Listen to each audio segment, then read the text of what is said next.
안녕하세요. 반불한복도빠입니다. 구독과 좋아요, 알림 설정, 회원가입 부탁드리겠습니다. 강남 아파트 거래 최소 4.4배 급증했습니다. 이거 토제 해제되고 재지정되던 30여일간의 그런 모든 거래가에서 공통적으로 나온 건데, 이거 뭐 전형적인 집값 띄우기 그런 어떤 방식이라고 할 수가 있겠죠. 실거래가 열심히 펌프질 해가지고 고점에 확실하게 집값이 딱 물릴 수 있도록 뭔가 작전 세력이 참여를 한 건데, 거의 투기 세력이라 할 수가 있겠습니다. 토지거래 허가제가 해제된 39일간 발생한 계약 해제 건수, 강남, 삼성동, 청담동, 대치동, 송파구, 잠실동 일대에 전년 4.4배 이상 증가한 71건이 발생을 했습니다. 신고가 거래 직후에 계약이 취소된 것이면서 단순한 계약 번복을 넘어서 시장 띄우기용 허위 실거래가, 이거 거의 사기에 가까운 그런 어떤 행위라고 할 수가 있겠는데, 국토부 실거래가를 살펴보더라도 서울 강남구에 이런 이 계약 해제 사유가 계속적으로 뜨고 있는 걸 볼 수가 있죠. 역시 한국의 가장 전형적인 부동산 집값이 얼마나 거품에 해당되는가를 고스란히 보여주는 그런 어떤 방식이라고 할 수가 있겠는데, 이전에 어마무시 많이 진행이 됐었죠. 그래서 이거 아무것도 몰랐던 사람들은 세상의 모든 자금 다 끌어모아가지고 강남구에 깃발 한번 꽂겠다고 엄청나게 무리해가면서 대출 받았는데, 결국 뻔뿌질한 집값 잡는 바람에 결국 완전히 그 경매에 넘어가는 어떤 위기가 올 수 있을 정도의 자산 위기를 겪는 그런 많은 사람들, 특별히 영끌 이 경매 건수가 지금 폭증하고 있지 않습니까? 이런 부분도 무시하지 못한다는 얘기죠. 그러니까 부동산 공화국이라는 그 오명을 벗어 던지기 위해서는 투명한 그리고 선명한 어떤 실거래가 기반 위에서 의도적으로 집값을 부풀리기 위한 펌프질은 못하도록 전면 차단을 해야 된다는 얘기입니다. 지금 이 서울 아파트 집값의 풍향계라 불리고 있는 헬리오시티 역시도 지금 등기가 별로 없어. 3월달, 그러니까 토지거래허가 구역이 다시 재지정되던 이후부터 거의 거래가 끊겼고요. 그리고 이전에 있었던 거래들은 다 등기가 없잖아. 그러니까 그만큼 이후에 꼬리 딱 자르고 런쳐도 전혀 이상할 것 없을 정도로 지금 헬리오시티가 이 토제 해제되면서 껑충껑충 집값이 뛰지 않았습니까? 이런 어떤 영향도 있어 보이고요.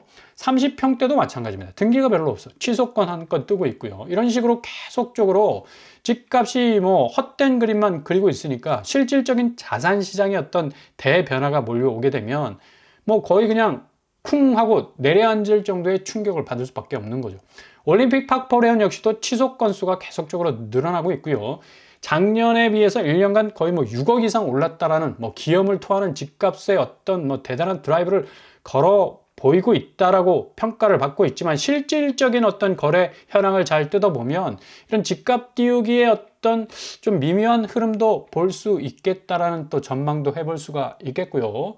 그리고 이 34평짜리 아파트도 마찬가지입니다. 취소 건수가 굉장히 많죠. 그만큼 지금 집값을 어느 포인트에서 딱딱 찍고 나서 뒤로 빠질 수 있는 그런 여지가 충분히 있을 수 있는 거래라고 볼 수도 있습니다. 이렇게 되다 보니까 지금 허위 집값 잘못 잡았다가 인생 맷돌 갈 수 있는 정말 엄청난 리스크를 고스란히 떠안는 건 실수요자밖에 될 수밖에 없다는 얘기입니다.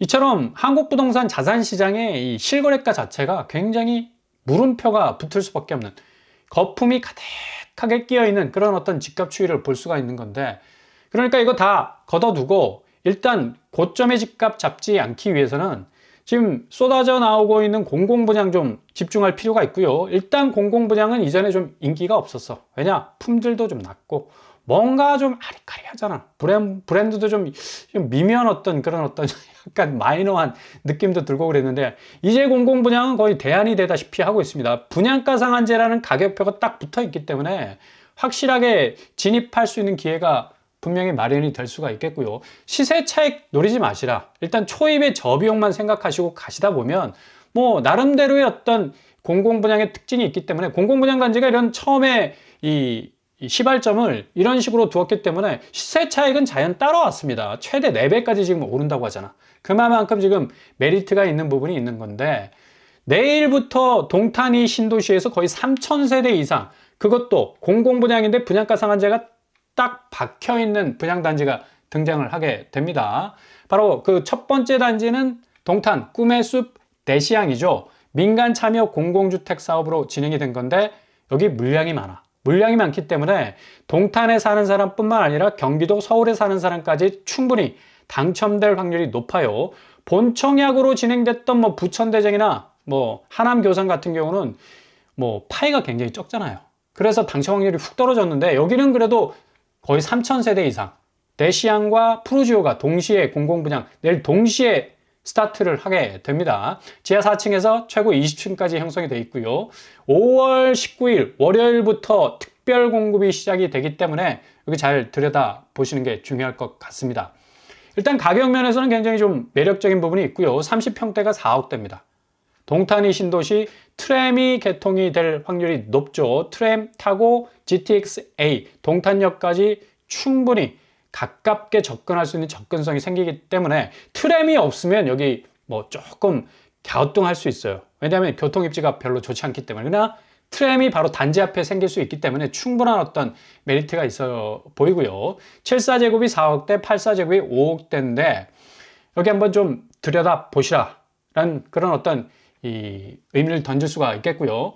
뭐 동탄역 롯데캐슬과는 뭐 직접적인 비교는 안 되겠지만 워낙 거래가 좀 있어서 그래도 트램의 어떤 연계성을 생각한다면 여기 지금 16억 7천을 지금 찍고 있거든요. 그래서 4억대로 들어간다 하면 트램이 개통되면 뭐 동탄 롯데캐슬까지는 오르지 않겠지만 나름대로의 어떤 시세 방어력은 충분히 갖출 수 있겠다라고 생각을 해볼 수가 있겠습니다.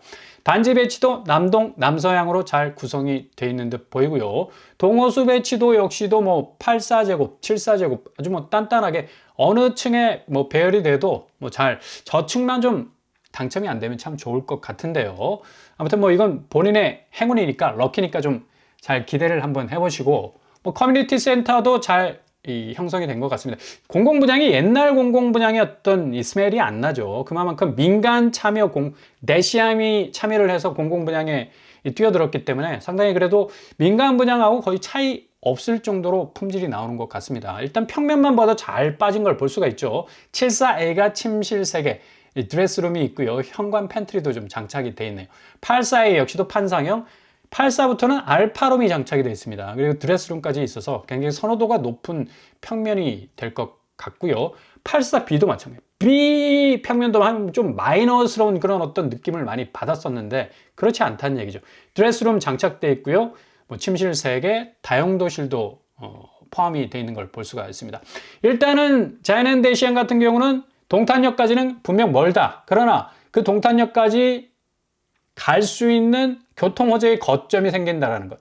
트램역이 209역, 208역, 207역 쭉 생기죠. 요거 타고 가면 GTX-A, 동탄역까지는 한 10분여 정도면 충분히 도착 가능하기 때문에 뭐 엄청난 어떤 교통 연계성이 있다라고 볼 수가 있겠죠. 일단 여기 비규제 지역으로 해당이 되고요. 30%, 20%, 50% 당첨 비율이 있기 때문에 서울 사시는 분들도 충분히 도전 가능한 그런 곳이라 할 수 있겠습니다. 일단 트램 완공되면 동탄역 통해서 수서역까지는 한 19분, 20분이면 충분히 도착 가능하니까 출퇴근 가능한 자가를 가질 수가 있다는 얘기입니다. 그리고 이 공공분양이기 때문에 자산소득 기준, 일단 일반 공급은 소득 해당 없습니다. 그리고 자산 해당 없어요. 왜? 5구제곱 이상이기 때문에 소득 자산 기준이 적용이 안 된다는 거. 굉장히 메리트 아니겠습니까? 공공분양이 소득 자산 때문에 아주 골 때리는 경우가 많은데 프리하다는 얘기입니다. 굉장히 틈새가 있는 그런 부분이라 할 수 있겠고 분양 일정은 내일 바로 시작이 됩니다. 5월 19일 특별공급, 5월 20일 1순위, 5월 21일 2순위로 진행이 되니까 잘 필터링을 한번 해보실 수 있길 바랍니다. 대시양 외에 자연앤 프루지오도 나오게 되죠. 여기도 만만치가 않습니다. 국민과 민영 이게 플러스가 돼서 나오는데 국민이 무려 1121세대, 공공분양 물량이 어마무시하게 많죠. 일반이 283, 특별히 838, 특별히 뭐 압도적으로 뭐 굉장히 많은 것으로 보이는데 일단 84제곱으로 통일이 되어 있습니다. 5억대로 나온다는 것 자체가 굉장히 매력적인 분양가를 할 수가 있겠다. 서울에서 혹은 경기권 좀 서울 인접성에 있는 그런 아파트들, 신축 아파트들 대부분 10억, 13억 하지 않습니까? 거의 뭐 반값으로 나온, 이게 바로 이 분양가 상한제의 가장 큰 메리트라고 할 수가 있겠고요. 일단 97제곱은 이 민간형으로 나오기, 그러니까 5억대로 나오는 것은 국민, 그리고 97제곱으로 나온 이 6억대로 나오는 것은 이 민영이라고 보시면 되겠습니다. 일단 여기 이 시세도 동탄역 시범 더샵 센트럴시티하고는 또뭐 거리가 좀 있지만 그래도 트램 연계성이 여긴 또 207역이 또 가까워요. 트램역하고. 그래서 굉장히 교통 연계성이 좋은 곳입니다. 이 더샵 센트럴시티가 15억 정도 하는데 뭐 5억 정도로 진입할 수 있다는 것도 굉장히 큰 메리트가 될 수가 있겠고, 단지 배치도 여기도 좀 촘촘하게 대단지라서 구성이 되어 있습니다. 남서, 남도형. 그리고 동호 배치도 역시도 확실하게 잘 촘촘하게 좀 구성이 되어 있는 것 같습니다. 84A 여기도 이 평면도가 굉장히 좋은 편이에요. 84제곱인데 드레스룸 장착되어 있고요. 또 방으로 사용할 수도 있는 알파룸도 끼어 있습니다. 84B 역시도 요즘 추세는 B 하면 평면이 마이너 개념으로 가는 게 아니라 메이저 개념으로 가는 것 같아요. 똑같은 판상형으로 구성이 되어 있습니다. 97A 역시도 침실은 4개고 드레스룸이 크게 이렇게 장착이 되어 있죠. 좀 중대형 평수를 원하시는 분들은 평면 측면에서도 굉장히 좀 유익한 것 같고, 펜트하우스 역시도 회랑 구조로 쭉 이어져 있는데 여기는 특별 수요니까 참고만 하시고요. 일단 민영은 403세대, 그러니까 국민, 민영 합해서 한 1600세대 정도 된다고 봐야죠. 민영은 일반이 훨씬 많습니다. 351세대, 특별히 52세대. 민영 공급 같은 경우는 97 142제곱 6억대, 10억대로 나오게 되네요. 일단 여기 207역, 그러니까 트램 2호선 예정 이 역하고 굉장히 좀 가까운 또 그런 측면이 있기 때문에 GTX-A를 이용하는데 불편함이 없을 정도로 굉장히 엄청난 교통 호재가 좀 터질 것으로 예상이 되고, 동탄 호수도 좀 가까운 편입니다. 숲세권, 나름의 어떤 숲세권을 그래도 누릴 수 있는 장점이 있을 수 있겠네요. 여기도 특별 공급이 19일 똑같이 대시행하고 시작이 됩니다. 그리고 1순위 20일, 2순위 21일. 거의 3,000세대 이상 분양가 상한제 단지가 쏟아져 나온다. 직접적인 비교 대상은 아니지만 그래도 동탄 롯데캐슬, 또 시범 아파트 15억에서 20억 정도 되는 아파트와 비교하자면 거의 절반의 절반밖에 안 되는 분양가 상한제 가격이라는 걸 딱 붙이고 있다는 게 굉장히 이 메리트가 될 수가 있겠고, 여기 일단 또 비규제 지역이고 30%, 20%, 50% 추첨제 이 비율도 있고, 그리고 이 지역 안배 비율이 있기 때문에 충분히 서울 사시는 분들도 도전 가능한, 그리고 당첨 가능한 그런 메리트가 있을 수 있습니다. 여기도 84제곱 이상이기 때문에 공공분양이지만 소득 기준, 자산 기준 적용받지 않습니다. 해당이 없다는 얘기죠. 이것도 굉장히 좋은 점이라고 할 수가 있겠어요. 경기도, 서울특별시, 인천광역시에 거주하시는 분이라면 누구나 다 지원 가능합니다. 이렇게 확실하게 좀 분상제만 노리고 들어갈 또 이 타이밍이라고 할 수가 있겠고요. 저점의 집값 외에는 좀 끝까지 한번 버티시라. 구축 부분이 상당 부분 가격 조정할 가능성 높습니다. 집값이 정상화로 돌아올 그런 어떤 가능성이 있다는 얘기죠. 임대 환경 대신 좀 안정적으로 조성을 하시고요. 행복주택, 공공임대, 국민임대, 장기전세. 이건 국가적 혜택은 무주택자라면 무조건 누리셔야 됩니다. 세금 내지만 내가 세금 혜택 못 받잖아. 이런 곳에서 세금 혜택 받아야죠. 국가적인 이런 혜택 잘 잡으면서 내 집 마련 기회 노리는 것도 좋은 방법일 수 있겠고, 아무튼 조금은 지금 자중할 때입니다. 부동산 시장이 어떤 방향으로 흘러갈지 모르기 때문에 자산 시장의 그러나 변화는 자본 시장의 대변화에 의해서 그 판도가, 지형도가 확실히 바뀌게 될 것으로 보입니다.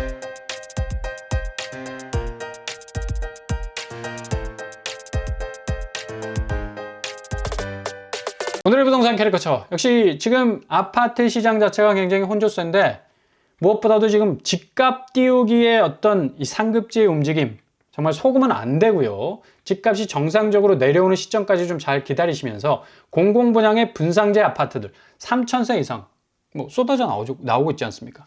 이런 부분들 좀 잘 살펴보시면서 기회를 노리신다면 분명히 골든타임 잡으실 수 있을 겁니다. 오늘도 응원합니다. 항상 여러분의 길이 꽃길만 되실 수 있길 바랍니다. 이상 뻔뻔한 복받아 마치겠습니다. 구독과 좋아요 부탁드립니다. 감사합니다.